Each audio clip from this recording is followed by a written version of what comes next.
కాలంలో ప్రభుత్వం యొక్క పనితీరు ఎలా అనిపిస్తుంది మీకు? ప్రభుత్వం యొక్క పనితీరు మీరు చూస్తున్నారు, మనం కూడా చూస్తున్నామండి. ఎక్కడి నుంచి రోడ్లు ఎలా ఉండేవండి, బళ్ళు మీద వెళ్ళేసరికి నడుము నొప్పులు వచ్చేవి, చాలా ఇబ్బందులు పడాము. పంచర్లు ఇవి ఆ రోడ్డు మీద ఫ్యామిలీని పెట్టి సైకిల్ షాపులకి అక్కడికి వెళ్ళి పంచర్లు చేయించుకునే దుస్థితిలో ఉండేది. ఏ విధంగానూ అన్ని విధాల్లోనే మనం ఇబ్బందులు పడింది ఈ 5 ఇయర్స్లోని. ఎలా అంటే ఒక 30-40 ఇయర్స్ బ్యాక్ వెళ్ళిపోయిందే తప్ప ముందుకు వెళ్ళింది లేదు. చంద్రబాబు నాయుడు గారి విజన్ అంటే 2047 అంటున్నారు. 2020 అనేది మనం చూసాం. 2047 నేను ఒక్క ముక్కలో చెప్పాలంటే చంద్రబాబు నాయుడు గురించి, పాతకాలంలో పురాతనంలో దేవుడు కనిపిస్తే మనం స్తోత్రాలు అలా చెప్తామండి.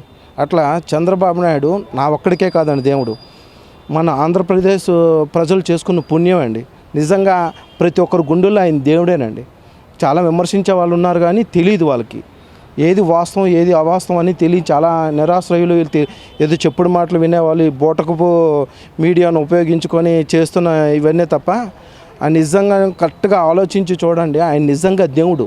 నా పాలిటే కాదు, ప్రజల పాలిట, అందరి పాలిట దేవుడు ఆయన చంద్రబాబు నాయుడు అనే వ్యక్తి. ఆయన గురించి మాట్లాడితే నాకు ఎక్కడలేని భాగోద్వేగానికి గురి అవుతానండి. అంతటి గొప్ప వ్యక్తి ఆయన.